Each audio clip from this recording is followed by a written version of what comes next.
ፍርድ ቤት በእናወንታ ላይ ያልተጠበቀ እርምጃ ወስዷል። አቶ ወገኔ አበበ፣ አቶ ሌዊ አሰፋና አቶ ገዛ የተረፈ ይባላሉ በትክክለኛው ስማቸው። ራስ ብሪፍ አርግልን፣ አለበለዚያ ነገሩን እኛ ከመፖሰታችን በፊት ራስ ቀድመ ወጥተህ ተናገር። አዲስ እረኛ በጋ ያስተኛሉ። የደጉላ ጉዳይ እንደዛ ነው። በሶሻል ሚዲያ መጥቼ ምላሽ አልሰጥም፣ ይሄ ለመጨረሻ ጊዜ ነው፣ መነጋገር ትችላለህ አለኝ። መነጋገር ትችላለህ ማለት ምን ማለት እንደሆነ ይገባቸዋል። አንድ ነገር በሶሻል ሚዲያ ሲንቀሳቀስ ነበር። ነገሩ ምንድነው? ምን ሆኗል?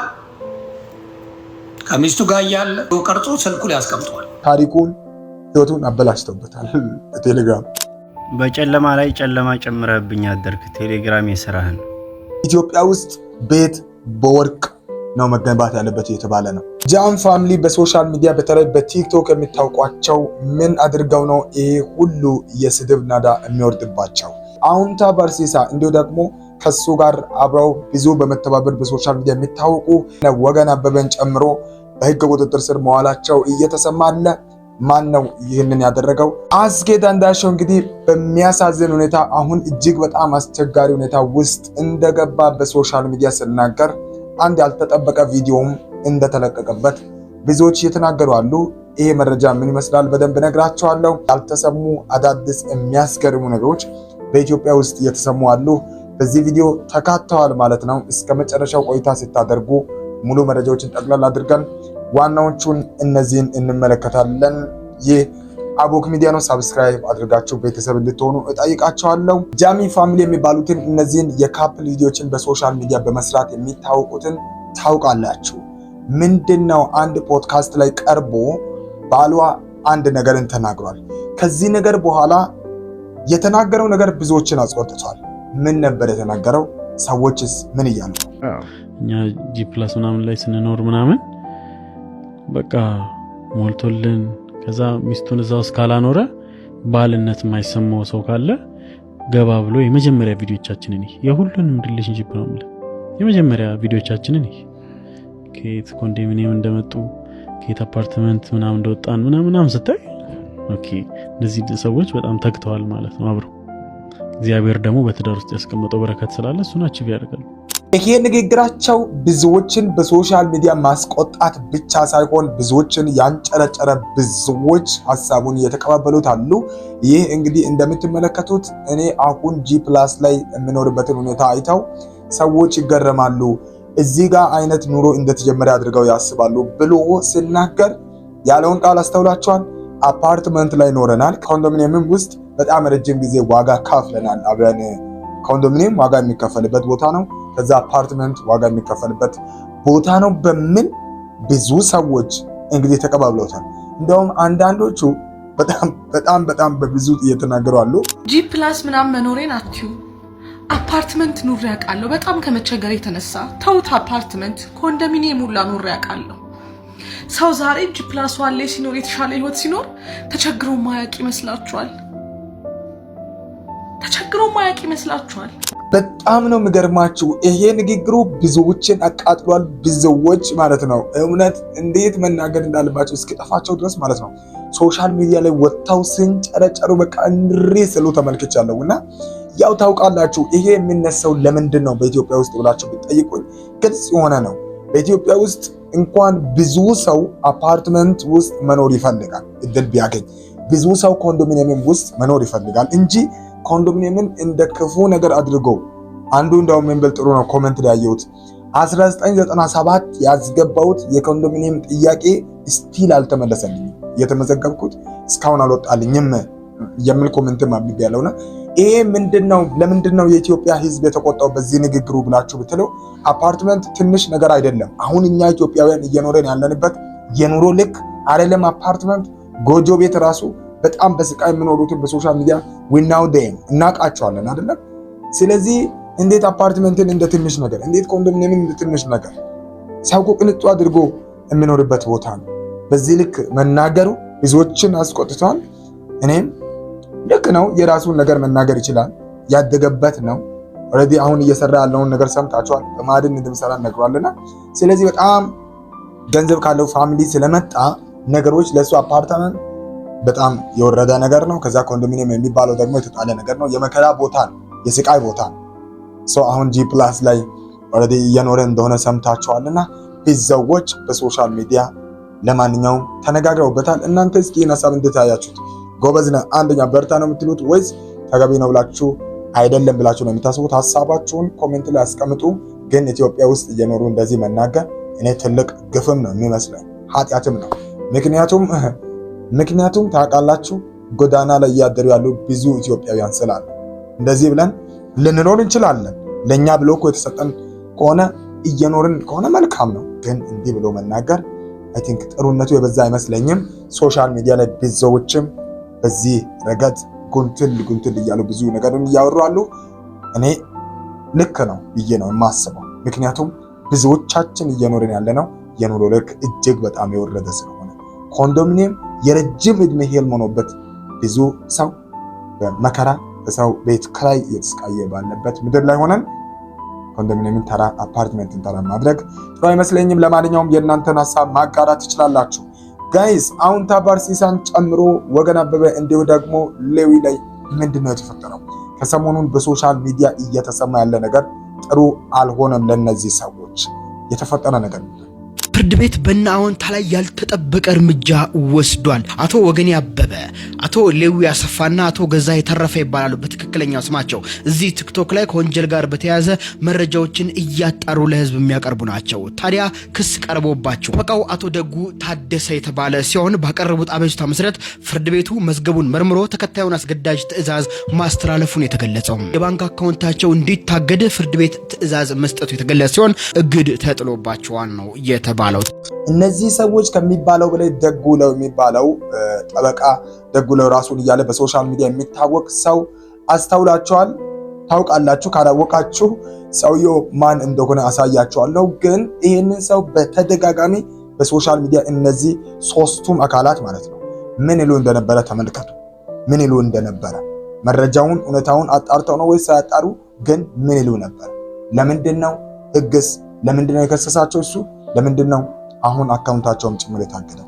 ይሄንን እየተናገረ ያለው አውንታ ባርሲሳ ነው። በቲክቶክ ስሙ አውንታ ባርሲሳ በመባል የሚታወቅ ሰው ምን እያለ እንደሆነ ስለ ዳንጉላው ተመልከቱ። ዳንጉላው ጠበቃ ነው ወይስ ጠበቃ አይደለም ሲባል ዳንጉላው የእሳት ራት ሆነ እንጂ እኮ እዚህ አካባቢ መጥተው የራሳቸው ህግ አስተርጓሚ፣ የራሳቸው ህግ አስፈጻሚ፣ የራሳቸው ፖሊስ፣ የራሳቸው ፍርድ ቤት፣ የራሳቸው አዋጅ ያላቸው የሚመስሉ ከመሬት ተነስተው የፈስ ግብር ሊጣል ነው የሚሉ ይሄንን አውንታ ተናግሯል። ሌላኞቹም ይሄ ከስር የምትመለከቱት ዲዩት አድርጎ እየሰራ ያለው ሌዊ ይባላል። ሌዊ የሳባ አባት በመባል እንግዲህ በቲክቶክ ስሙ ይታወቃል። እሱም ተመሳሳይ የሆነ ነገርን በሶሻል ሚዲያ በተደጋጋሚ ይናገር ነበር። ወገን አበበም በተመሳሳይ መልኩ ማለት ነው። የምላችሁ ግን ዳጉላው ጠበቃ ነው ጠበቃ አይደለም ብትባሉ ምድር ብትሉት ጠበቃ ነው አይደል የምትሉት? ዳጉላው ግን ጠበቃ ነው ጠበቃ ነው እንዴ? እግዚአብሔር ምስክሬ ነው። ይሄ ሶሻል ሚዲያ ማጭበርበር ነው ስራቸው ብያቸዋለሁ። እዚህ ሶሻል ሚዲያ ላይ የሚመጡ ሰዎች ለማጭበርበር ነው የሚመጡት። ዳጉላው ጠበቃ ነው ጠበቃ አይደለም የሚለውን ነገር እስቲ ራስ ብሪፍ አድርግልን። አለበለዚያ ነገሩን እኛ ከመፖሰታችን በፊት ራስ ቀድመ ወጥተ እኔ ጠበቃ ነኝ የጠበቃ ፍቃድ አለኝ ከዚህ ቦታ ወስጃለሁ ብለ ቀድመ ተናገር። እኔ አንተን ማሸማቀቅ ስለማልፈልግ ቶሎ ብለ ለህዝቡ እውነቱን እንድትነግረው ፈልጋለን። ይሄ እንግዲህ ወገን አበበ ይባላል። ከታሰሩት አንዱና አሁንታን አሳይቻቸዋለሁ። እንዲሁ ደግሞ ወገን አበበ የሚባለው ይሄኛው ነው። ሌላኛው ቅድም ዲዩት አድርጎ የሰራው ደግሞ ይሄ ነው። ሼር ኮፕሊንግ ሪፖስት እያደረጋችሁ አዲስ እረኛ በጋ ያስተኛሉ። የደጉላው ጉዳይ እንደዛ ነው። ደጉላው ግና የፌደራል ለዛም ለፌደራል ብቻ ሌሎች ቦታ ላይ መቆም አችልም፣ መከራከርም አችልም። በጣት የሚቆጠር ጊዜ ነው ገና ያለበት። ገና 3 ወር ነው 2018 6ኛ ወር ይተሰጥ ገባ። አንተ ግን ቲክቶክ መንደር ላይ ከ3 ዓመት በላይ ራስህን ልክ በብዙ ፋይሎች ጉዳይ ላይ እንደ ዘግቶ እንደጨረሰ ሰው ነው አክሰስ ታደርግ የነበረው። አማከራሉ ቆሟል ስለነበረው ጊዜና ዘመን የለህም። ሌሎች ጠበቆች ነበር ያኔም ሲሰጥ የነበረው። አንተ በራስህ አንድ ነገር ቆመች አስጨርሰህ አታውቅም። አሁንም ቢሆን ምን ነገር በ3 ወር ውስጥ ምን ያለ ፋይሎችን አንተ በራስህ ቆመ እንዳዘጋ ማረጋገጥ በጣም የሚያስቅ ነገር ነው የሚሆነው። በጣም የሚያስቅ ነገር ነው የሚሆነው ገባ። እና ብዙ አሽሙር ብዙ ድንፋታ አያስፈልግም።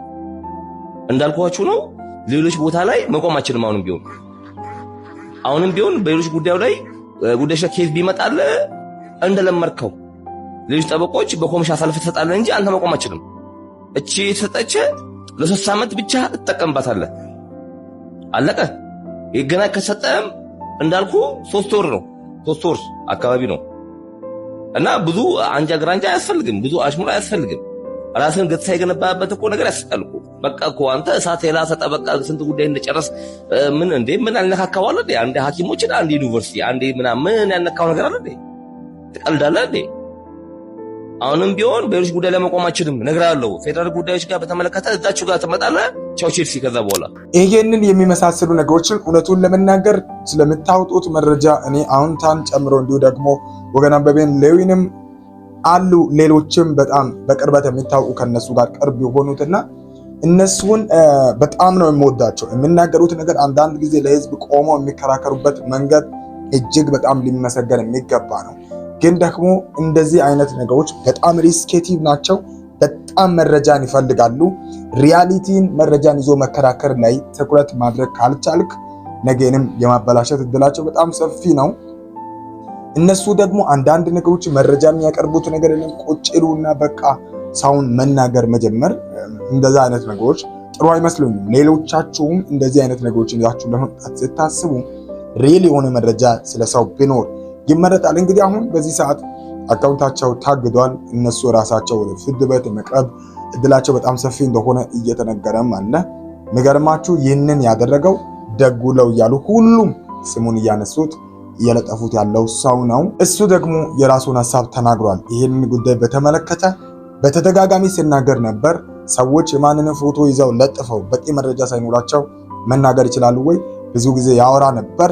ብዙዎች ደግሞ በሶሻል ሚዲያም እየቀረቡ ይህ ሰው ትክክለኛ ጠበቃ ነው፣ ጥሩ ጥብቅና እንደቆመላቸው ምስክርነት ሲናገሩ በፍጹም አልሰሙም። እነሱ የራሳቸውን ሀሳብ ይዘው በተደጋጋሚ ይቀጥሉ ነበር። አሁን ግን የተሰማው ዜና ቀላል አይመስልም። ባይዘወይ እጅግ በጣም ታሪክን የሚያበላሽና የህይወታቸውን ትልቁን ክፍል ሊያበላሽ የሚችል ነገርም ሊሆን ይችላል። አይ ደግሞ ታይተው ተጠይቀው እንደውም እሱ ራሱ ተጠያቂ ሊሆን ይችላል ደጉለው የተባለው ሰውና። ለማንኛውም ደጉለው ይሄ ነው። እኔ ምላችሁ ግን ዳጉላው ጠበቃ ነው ጠበቃ አይደለም ብትባለው ምድር ብትሉት ጠበቃ ነው አይደል የምትሉት? ዳጉላው ግን ጠበቃ ነው ጠበቃ ነው እንዴ? እግዚአብሔር ምስክሬ ነው። ይሄ ሶሻል ሚዲያ ማጭበርበር ነው ስራቸው። ደጉላው ነኝ። ሁላችሁም ይህንን ቪዲዮ ሼር፣ ኮፒ ሊንክ፣ ሪፖስት እያደረጋችሁ ለብዙ ሰው እንድታደርሱልኝ በማክበር ጠይቃለሁ። በተለይም 5 ጊዜ ኮፒ ሊንክ ብታደርጉልኝ ደስ ይለኛል። በመጀመሪያ ደረጃ እንግዲህ ቀደም ሲል ለተመለከታችሁት ልጅ ከዚህ በኋላ በዚህ በሶሻል ሚዲያ መጥቼ ምላሽ አልሰጥም። ይሄ ለመጨረሻ ጊዜ ነው። ምክንያቱም ከዚህ ቀደምም ቪዲዮ ተሰርቶብኝ ምላሽ ለመስጠት ሞክሬ ነበር። ግልጽ የሆነ ወንጀል ነው እየተፈጸመብኝ ያለው። ስለዚህ ያንን ደግሞ በዚህ በሶሻል ሚዲያ አይደለም ያ መታየት ያለበት። ስለዚህ ምንም አይነት ምላሽ አልሰጥም። የቱንም ያህል ስምን ለማጥፋት ቢሞክር የሐሰት ክስ ቢያቀርብብኝ እዚህ መጥቼ ነገሩ እንዲያ ነው እንዲህ ነው አልልም። አሁንም የመጣሁት ለሱ ለማስረዳትና ጠበቃ መሆንን ለመንገር አይደለም። ታዲያ ከዚህ ጋር በተያያዘ እናንተ የምትወዱኝ የምታከብሩኝ ቤተሰቦቼ እንድታውቁልኝ የምፈልገው አንድ ነገር አለ። እኔ ደጉላው አሁን ባለሁበት ሁኔታና ቀጥሎ ባለው ጊዜ እያደኩኝ ስመጣ ለሀገር ለወገን የሚጠቅም ነገር ሳደርግ ተጽዕኖ መፍጠር ሲጀምር የተለያዩ የሐሰት ክሶች ከተለያዩ ግለሰቦችና አካላት ሊቀርብብኝ እንደሚችል፣ የስም ማጥፋት ዘመቻ ሊጀምርብኝ እንደሚችል ማወቅ መቻል አለባችሁ። ይህ የሚጠበቅ ነገር ነው። ከዛ ውጭ ወደዚህ ሰውዬ ጉዳይ ስንመለስ በውስጥ መስመር ቀጥታ አነጋገረኝ። ምንድነው ያለኝ? ደጉላው የጥብቅና ፈቃድ እንደሌለክ አውቃለሁ አለኝ። ሰው ምን ይሁን አልኩት። ከዛ በኋላ ምን አለኝ? መነጋገር ትችላለህ አለኝ። መነጋገር ትችላለህ ማለት ምን ማለት እንደሆነ ይገባቸዋል። ስለዚህ ገባኝ የፈለገው ነገር ማለት ነው። ያንን ላደርግለት ፈቃደኛ ስላልሆንኩኝ ቀደም ሲል የተመለከታችሁትን ቪዲዮ ፖስት አደረገብኝ ማለት ነው። ይሄንን ያው ብዙም ውሃ የሚያነሳ ሀሳብ አይደለም። ለሱ ምላሽ አልሰጥም። ከዛ ውጪ ያለኝ ነገር ምንድነው? ለነገሩ በቪዲዮዎችም ጠበቃ ነኝ ብለህ አታውቅም አለኝ። በእርግጥ ጠበቃ ነኝ ብዬ አላውቅም። ምክንያቱም እኔ እዚህ ሶሻል ሚዲያ ላይ የመጣሁት በፌደራል ማናቸውም ፍርድ ቤቶች ጠበቃና የህግ አማካሪ መሆንን ለሰዎች ለማስተዋወቅ ሳይሆን ማህበረሰቡ ህግና መብት ግዴታውን እንዲያውቅ ለማስተማር ነው። የኔ ዓላማ ራስን ለማስተዋወቅ ስላልሆነ ጠበቃ ነኝ ብዬ አላውቅም፣ ወደፊትም አልልም ማለት ነው። እንዳያችሁት ነው እንግዲህ በተደጋጋሚ እኔም በማውቀው በሶሻል ሚዲያ ቪዲዮችን ሰራ ነበረ። ያው አልተሰማም። በስተመጨረሻም ክስ መስርቶ ማለት ነው በክሱ መሰረት አካውንቶቻቸውን ጭምር እንድታገድ ተደርጓል። ግን እኔም አንዳንድ ያዩዋቸው ነገሮች ከነወገን አበበ ጋር ተያይዞ ኔጌቲቭ የሆኑ ነገሮች አሉ። ለምሳሌ አንዳንድ ድርጅቶችን በጣም በቅርበት የምናውቃቸውን ከማብጠልጠል አልፎ ማስተዋወቅ ላይ ሲመጣም ደግሞ ኔጌቲቭ በሆነ ሁኔታ የማውቃቸውን የውሸት ማስታወቂያዎችን ተመልክቻለሁ። አጭር ብነግራችሁና በጣም ጥንቃቄ ሊደረግ ሲገባ ግን ሰውን ለጥፋችሁ ስትናገሩ ለሌሎች ነው ይህንን የምናገረው። ሲሪየስ አድርጉ። ይህ ጉዳይ ቀላል አይደለም። ዝም ብሎ ሰውን ለጥፎ መናገር ያስቀጣል። በቂ መረጃ ማቅረብ ግን ምናልባት ደጉላውን ሊያስጠይቀው ይችል ይሆናል። ለማንኛውም አውንታ ባርሲሳን ጨምሮ በሶሻል ሚዲያ ትልቅ ተጽዕኖዎችን በማምጣት የሚታወቁ አውንታ ባርሲሳ እንዲሁ ሌዊና ወገን አበበ መያዛቸውና በሕግ ቁጥጥር ስር መሆናቸው የተገለጸ ያለ የባንክ አካውንታቸውም ጭምር እንደታገደ ማለት ነው። ይሄ በሶሻል ሚዲያ ሲንቀሳቀስ የነበረ ሌላው እጅግ በጣም አስገራሚ ሀሳብ ነው፣ የሰሞንኛ ማለት ነው። አዝጌ ዳንዳሻውን እንግዲህ በተመለከተ ያው ብዙዎቻችሁ ዘፋኙን ታውቁታላችሁ። ከሰሞኑን አንድ ነገር ተነስቶበት ነበረ። ዊ ሻምፒዮንስ የሚል ፕሮግራም ከአርሰናል ዋንጫ ማንሳት ጋር የፕሪሚየር ሊጉን ዋንጫ ከ2 ዓመታት በኋላ ማንሳቱን ተከትሎ በአዲስ አበባ ይካሄዳል ተብሎ ባለፈው ሳምንት ብዙ ነገሮች ሲሰሩ ነበረ። ልክ ብዙ ዘፋኞችም ጭምር እንደነ ራሂል ጌቱን ጨምሮ አንሄድም፣ ዘፈኑን ኮንሰርቱን አንካፈልም በሚል እንግዲህ ብዙዎች መረጃዎችን እያወጡ ኮንሰርቱን መቅረታቸውን እየተናገሩ፣ ምክንያቱም በአርሲ ብዙ ኢትዮጵያውያን እየታረዱ ነው፣ እየሞቱ ነው። ስለዚህ እኛ አንካፈልም ብለው ያንን ኮንሰርት እምቢ ሲሉ እሱ ኮንሰርቱ ላይ ሄዶ በመጨፈር እንግዲህ ብዙዎች በጣም የሚያዝኑትን ነገር እንግዲህ በአርሲ ለሚጎዱ ኢትዮጵያውያን ምንም ሳይሰማው እንግዲህ እዛ ተገኝቶ በስቴዲየሙ የማይሆን ነገር አድርጎ በመምጣቱ ብዙዎች አዝነው እንግዲህ የሚሰራቸው ስራዎች እንደሚበላሹ ብዙዎች አንፎሎም ጀምረውበት እንደነበረ ይታወቃል። እና ግን ከዚህ ጋር ተያይዞ አንድ ነገር በሶሻል ሚዲያ ሲንቀሳቀስ ነበር። ነገሩ ምንድን ነው? ምን ሆኗል? ከሚስቱ ጋር እያለ እየለጠለጠ ቪዲዮ ቀርጾ ስልኩ ላይ ያስቀምጧል። በጣም ለየት የሚያደርግ ሰገጤ መሆኑን የምታውቀው በዛ ስልኩ ላይ አስቀምጦት ነበረ። ሰክሮ ሲለፋድድ ሚስቱ ታይና ያንን ቪዲዮ ወደ ራሷ ትራንስፈር ታደርገዋለች። ከማን እንደደረሰኝ ታውቀዋለህ? ይህን ጉዳይ አዝጌ ከማን እንደመጣ ከዛ ጭልፋና ማንኪያ ከዛ በጋሞ በአርባ ምንጭ ቤተሰብ ሽማግሌዎች ጋር ሲካሄድ ሽማግሌዎቹ ራሱ ነው የምላችሁ ያንን ቪዲዮ ስታሳያቸው እርቁን ተው ነው ከእንደዚህ አይነት ሰው ጋር ልጃችንን ይቅር ባትል ምንም ችግር የለውም ብላ በዛ ነው ቪዲዮ በቃ እየለጠለጠ አሁን ባለትዳር ተሳሳት ምን በል ግን ቪዲዮ ታስቀምጣለህ እየለጠለጥክ ሴት እያጫወትክ ቪዲዮ ቀርጸ ለራስህ ታስቀምጣለህ። እኔ የምናገረው በሞታችን ላይ በኦርቶዶክስ ሞት ላይ በስቃይዋ ላይ ስለጨፈርክበት ከዛ በፊት አያገባኝም፣ አይመለከተኝም።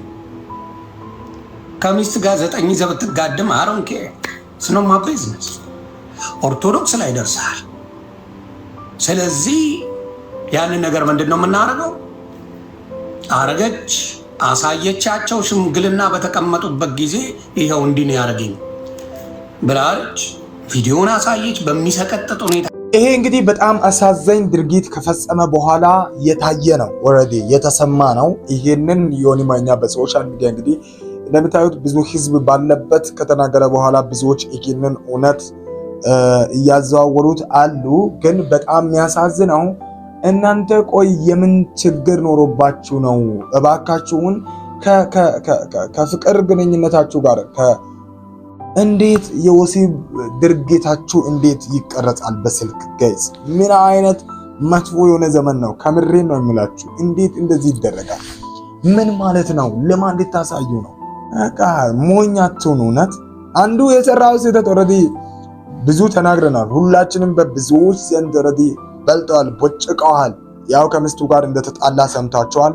እርቅ የሚባለውን ነገር እንዳልተደረገ ለምን ካለበት ሁኔታ አንጻርና እንዲሁ ደግሞ ይህንን ተመልክተው ሳይታረቅ ኦልሬዲ ከሚስቱ ተያይዞ እንዳለ እየተሰማለ ይህ ነገር ደግሞ ሌላው በሶሻል ሚዲያ ከሰሞኑ የታየ ነው። ለማንኛውም በአርሲ እየተጎዱ ላሉ ኢትዮጵያውያን ሰላማቸውን እንድሰጥ ሁላችንም በየሃይማኖታችን መጸለይ አይ ቲንክ ዱዓ ማድረግ የሚገባን ይመስለኛል። እናንተ እስኪ ከአዝጌ ጋር ተያይዞ የምትሉት ነገር ካለ ሀሳባችሁን ማስቀመጥ የእናንተ ነው። ይኸው ብያቸዋለሁ ጋይስ። ከሰሞኑን በቴሌግራም እየተፈጠረ ያለ ነገር ምንድነው? የቴሌግራም ጉድ ብዙዎችን ሌላ አንጨረጨረ ጉዳይ። እናንተ ጋር እስኪ ቴሌግራም እንዴት ነው? እስኪ ሐሳባችሁንም በዚሁ አጋሩኝና ቴሌግራም ጉድ እየሰራ ነው ከምር በጣም በሚያሳዝን መልክ። እኔ ጋርም የተከሰተውን እነግራችኋለሁና ግን አንዳንዱ እንደውም ታሪኩን ህይወቱን አበላሽተውበታል በቴሌግራም። በጨለማ ላይ ጨለማ ጨምረህብኝ አደርክ ቴሌግራም የስራህን። እኔ በጣም የምወዳቸው እህቶች አሉኝ፣ በሶሻል ሚዲያ የተዋወቅኳቸው የሀገሬም ልጆች አሉ፣ እንዲሁም የማከብራቸው የምወዳቸው ወንድሞች አሉኝ፣ የምወዳቸው ቤተሰቦች አሉኝ። ግን በእነሱ አዋረደኝ ቴሌግራም። ወላሂ ብዬ ነው የምነግራችሁ፣ በእነሱ አዋረደኝ። ለቤተሰብ ነው አላለ፣ ለማቃቸው ነው አላለ፣ ለማላቃቸው እንዳለ ኦል አድርጎ ነው ዛሬ አዋርዶኝ ያደረው። ለሊቱ ራሱ እኔ ረዝሞብኝ ያደርኩት ወላሂ በጭንቀት ማለት ነው። አስባችሁታል? የማታውቁት ሰው የሚሰጣችሁን ስም ሲላክበት፣ የምትወዱት ሰው፣ የምታከብሩት ሰው፣ የምታከብሯት እህታችሁ ጋር ሲልክባችሁ፣ የምታከብሩት ወንድማችሁ ጋር ሲልክባችሁ፣ እኔ አላቅም ብቻ ግን ቴሌግራም የስራህን ወላሂ እኔ እንደዛሬ በህይወቴ አስቤም ደንግጬም አላቅም። ብዙ አጋጣሚ አጋጥሞኝ ያውቃል። ያሁኑ ግን እኔ እንጃ ይሄ ነው ብዬ ራሱ ማለት አልችልም። ወላሂ እንቅልፍ አልተኛሁም። አንዳንድ ሰዎች ደግሞ አረ ምንድነው ሊንክ ምልክብን ምናምን እንደዛ ሲሉኝ በቃ እኔ ተሸማቀቅኩኝ። ወላሂ ላዚም ተሸማቀቅኩኝ። ደግሞ ያለሁበት ብዙ ሸበካ አልነበረውምና በቲክቶክ ራሱ ምናምን አልሰማሁም። በቃ ሁሉም ሰው ግን ሰምቷል። ሊንኩን ገብቶ ምንም ያየው ነገር የለም። ሊንኩ ብቻ ግን በቃ ሲደርሰው በሶሻል ሚዲያ ስላየና ስለሰማ በቃ የሚሰጠኝ ስም ሌላ ነው የሰጠኝ ስም ማለት ነው። እና ብቻ እኔ እንጃ እኔ ይሄን ቪዲዮ የምታዩ የኔ ፋሚሊ ሆናችሁ በቴሌግራም ያው ትረዱኛላችሁ ብዬ አስባለሁ ማለት ነው። እና ደግሞ እኔ ቢያንስ የኔን ድንጋጤና የኔን ጭንቀት ለማየት ያክል በቃ ወደ እኔ ቢልክባችሁ ወይንም ወደ ሌላ ሰው ቢልክባችሁ ብዬ ነው የማስበው ማለት ነው። ገብቷችኋል? ስሜቱን እንድታቁት እኔን እንደተሰማኝ ማለት ነው። እና እኔ በጣም ነው የምወዳችሁ ማከብራችሁ። ወላሂ በዚህ እንጃ ራሴን ምን ያክል እንደተሰማኝ በቃል መግለጽ አልቻልኩም። ብቻ አላቅም። ያው ጥንቃቄ አድርጉ። ግን ጭንቀቱ ለእናንተም እንዳይደርሳችሁ ይሄን ቪዲዮ የሰማችሁ ሁሉ ሸር እያረጋችሁ አድርሱ። ወላሂ እኔ በጣም ተቃለል ያለው ዛሬ ማለት ነው። እጅግ በጣም ጥንቃቄ የሚያስፈልገው ጉዳይ ነው። የሚገርማችሁ እኔ ጋር ማለት ነው አይ ቲንክ ከትላንት ወዲያ ማለት ነው ማክሰኞ ለጠዋት በቴሌግራም አንድ መረጃ ይላክልኛልና መረጃ መስሎኝ እንደውም ጭራሽ ልብ ብዬ አላየውም። ሰውዬው ማላቀው በጣም ከረጅም ጊዜ በፊት በትምህርት ቤት የምንታወቅ ሰው ነውና የሚገርማችሁ በትምህርት ቤት ግሩፕም ላይ ጭምር እንዲሁ ደግሞ በግሌም ጭምር ያንን ቆሻሻውን ሊንክ ልኮ ከህዝብ ጋር ሐኪም ቤት ቁጭ ብዬ እያለው ነው ይሄንን እንደውም ከጓደኛ ጋር አብረን ቁጭ ብለን እያለን አንዱን ልክ ነገ አድርግላቸዋለሁ። ከዛ ደግሞ በትምህርት ቤት ቴሌግራም ግሩፕም እኔ አድሚን ስለነበርኩኝ ያንን ቪዲዮ ከትምህርት ቤቱም አስወግጄ እንደውም ለልጆች በቴሌግራም መልሼ ጽፌላቸዋለሁ ለሌሎች ተማሪዎችም ቀድሞ ለነበሩና ምን ብዬ ነው የጻፍኩት? የእንትና የቴሌግራም አካውንቱ ሳይሰረቅ አይቀርም፣ ስለዚህ ሳይጠለፍ አይቀርም። ስለዚህ በሱ ስም የምላኩላችሁ መረጃ የክፉ የሆነ መረጃ እሱ አይደለም እየላከ ያለው በስህተት እየላከ ያለ ነው ብዬ አልኩኝ። እኔ ያሰብኩትማ ፊል ያደረኩት በፍጹም ሰውየው ይልካል ብዬ አይደለም። አሁን እሱ እንደተመለከተው ለምሳሌ እኔ ጋር አንድ ሰው ብልክልኝ እማምነው ሰው ከላከልኝ እኔ እንደዛ ነው ብዬ አላሰብኩም። ያ ልጅም ወደ እኔ በሱ ቴሌግራም በኩል ያ ሊንክ ሲገባልኝ በፍጹም እሱ ነው ብዬ አላሰብኩም። ምክንያቱም እማቀው ጨዋ የሆነ ሰው ስለሆነ በፍጹም ይህንን አያደርግም። ቴሌግራም ግን በጣም አስቸጋሪ ሁኔታ ውስጥ ገብቷል። እሱ ብቻ አይደለም፣ ሌሎችም ከተለያዩ ሀገራት ምን እያሉ ወደ እኔ ልኩ ነበረ። የቴሌግራም አካውንቴ ስለተጠለፈ ሁላችሁም እባካችሁን ለሚደርሰው መረጃ እኔ አይደለሁም የምልከው እያሉ መረጃዎች ከያጣጫው ሲገቡ ሳይ ሶሻል ሚዲያው ሙሉ በዚህ ግፍ በዚህ ጉድ ተለቅልቋል ነው የምላችሁና ይሄ ነገር በጣም እየተፈጠራለ። ጥንቃቄ አድርጉ። ያንን አካል መላኩንና ያንን ሊንክ እምልክ አሁን ባለው እናንተ የምታምኑት የምታውቁት ሰው አይደለም። የዚህ ልጅ ጭንቀቱም ግልጽ ነው። ብዙ ሰው በማያምንበት ጊዜ ለአንዲት ሴት ልጅ ይህንን ቆሻሻ ነገር ብንልክ በጣም አሳዘኝ ነው። አንድ ወጣት ወንድና እንደዛ አይነት ስሜት እንዳይሰማችሁ። ይህ ነገር በሶሻል ሚዲያ ከሰሞኑ እየተፈጠራለ ጥንቃቄ አድርጉ። አካውንታችሁን በልዩነት በየጊዜው ቼክ ማድረግን አትዘንጉ። ወደ ሰው የተላከ ነገር ቢያንስ ሳይቆይ እናንተ መደለት ትችላላችሁ። ከዛ ደግሞ ከተጠለፈ እንደምንም አድርጋችሁ ወደ ራሳችሁ የማድረግን ነገር ማድረግ ስለሚሻል ማለት ነው። ሌላው በሶሻል ሚዲያ በጣም አስደንጋጭ ሆነው ይሄ ጉዳይ ብዙዎችን ያሳዘነና ብዙዎች እንግዲህ ያለቀሱ በተፈጠረው ምክንያት እንግዲህ ሀዘናቸውን እየገለጹ አሉ። ለማንኛውም እናንተ ጋር ቴሌግራም ምን ይመስላል? ከምር በጣም የሚያዝናኑ ድምጾችን በሶሻል ሚዲያ እየሰማው ነበርና የዚህ ልጅ ልቤን ነካና ነው ለእናንተ ሼር ያደረኩላችሁ። ሌላው ደግሞ ከሰሞኑን በጣም ብዙዎችን ያስቆጣና ብዙዎችን ያሳዘነ አንድ ዜና ተሰምቶ ነበር። ይሄም ከደቡብ ኢትዮጵያ። እናንተ ኢትዮጵያ ውስጥ ቤት በወርቅ ነው መገንባት ያለበት እየተባለ ነው። በእንጨትና በጭቃ ቤቶችን መገንባት መከልከሉ ተሰማ። ማንኛውም ግንባታዎች በብሎኬት በጡብና በተሻሻሉ ማራኪ የበለጸጉ የቴክኖሎጂ ግብአቶችን በመጠቀም ብቻ መገንባት እንደሚቻል የደቡብ ኢትዮጵያ ክልል ለ12ቱ ዞኖች ከተማና መሰረተ ልማት መምሪያ በላከው የሰርኩላር ደብዳቤ መሰረት አስታውቋል። ደብዳቤው አሁን ላይ ስላሉት የጭቃ ቤቶች ምንም ያለው ነገር የለም። ሆኖም ማንኛውም የጭቃ ቤት ግንባታ ፈቃድ በማዘጋጃ ቤቶች በኩል እንዳይጸድቅ መታገዱን ይገልጻል። በዚህ ጉዳይ ምን ሐሳብ አላችሁ? ክልከላው መልካም ነው ወይስ የህዝቡን አቅም ያላገናዘበ? ኮሜንት ላይ ሐሳባችሁን አስቀምጡልኝ። ግን እንደ ግል እንደ ኢትዮጵያዊ አንድ ነገር መናገር እፈልጋለሁ። እውነት ይቻላል እንደዛ ብሎ ዝም ብሎ ወረቀት ማውጣት እንዳውም ይቻላል ወይ? ኢትዮጵያ ውስጥ እየኖረን ይቻላል ወይ? ልክ ነው ወይ? ይሄ እውነት ትክክል ነው ወይ? ሰዎች አይደለም በብሎኬት መገንባት አይደለም በተሻለ በሲሚንቶ በዚህ ጊዜ ባለው ሲሚንቶ መገንባት ይቀርና እናንተ በጭቃ ራሱ በእንጨት ራሱ ቤት መስራት በዚህ ሰዓት ምን ያክል ፈታኝ እንደሆነ እያወቀን በእውነት አዝኛለሁ። እውነት እጅግ በጣም ተሰማኝ። የምር ነው የምላችሁ። በቃ እኔ እንጃ እየኖርን ያለነውና ቆይ መንግስት የሚያቀን የተለያየን ኢትዮጵያ ማለት ሰዎች እውነት እኔ ግራ ስለገባኝ ትልቅ ጥያቄ ነው። መልሱልኝ እስኪ። ኢትዮጵያ ውስጥ ያለውን ህዝብ ያውቃል መንግስት? ሸራ እንኳን እኮ ከላይ አድርጎ እኮ እንጨት ዘርግቶ እኮ ሰው እኮ ማደር መቻል በከበደው ጊዜ ላይ ሆነን ጭራሽ በምንም በእንጨትና በጭቃ ቤት አይሰራም ከዚህ በኋላ በብሎኬት ብቻ። እኔ በራሴ ጊዜ 2 ብርና 4 ብር የማውቀው ብሎኬት ሄዶ አሁን ጣሪያ በወጣበት አንድ ከረጢት ሲሚንቶ በስንት የተሸጠ ባለበት ጊዜ እውነት ኢትዮጵያውያን በዚህ ልክ የበለጸገን ሆነና? እኔ እንግዲህ እናንተ ተወያዩበት። ግን የኢትዮጵያን ህዝብ ኢትዮጵያ መንግስት ያውቃል ብዬ ማሰብ ይህንን ዜና ከሰማሁኝ በኋላ ከብዶኛል። በእውነት ያሳፍራል በጣም እውነት። ሐሳባችሁን እስኪ እናንተ ተናገሩ። በጣም ያስደነገጠኝም ነው ይሄ። እጅጉን በጣም ነው የሚያስደነግጠው። እንደው እንዲህ መቀላል ከሆነ ሁሉም ይቻላል። በጣም አስጠልታ ነው። ለማንኛውም ሐሳባችሁን ሼር አድርጉ። ህዝብና መንግስት የትና የት እንዳለን እንግዲህ እናንተ ሐሳባችሁን ሼር አድርጉ። ከዚህ ጋር ተያይዞ ለማንኛውም እየተሰሙ ያሉ ነገሮች ይህንን ይመስላሉ። እነዚህ ቪዲዮዎች እጅግ በጣም አስፈላጊ ናቸው ለኢትዮጵያውያን፣ ከሀገር ውጭም በሀገር ውስጥም ለሚገኙ ኢትዮጵያውያን ይጠቅማሉ። ሼር አድርጉ። ይህ ቪዲዮ ቢያንስ ስንት 1000 ላይክ እንዲያገኝ እስኪ እርዱ። ለማንኛውም የእናንተ እርዳታ ብዙ መሆኑን ደግሞ በዚህ ልነግራችሁ ፈልጋለሁ። በጣም ነው የምናመሰግናችሁ። በሌላ ቪዲዮ እስክንገናኝ መልካም ቆይታ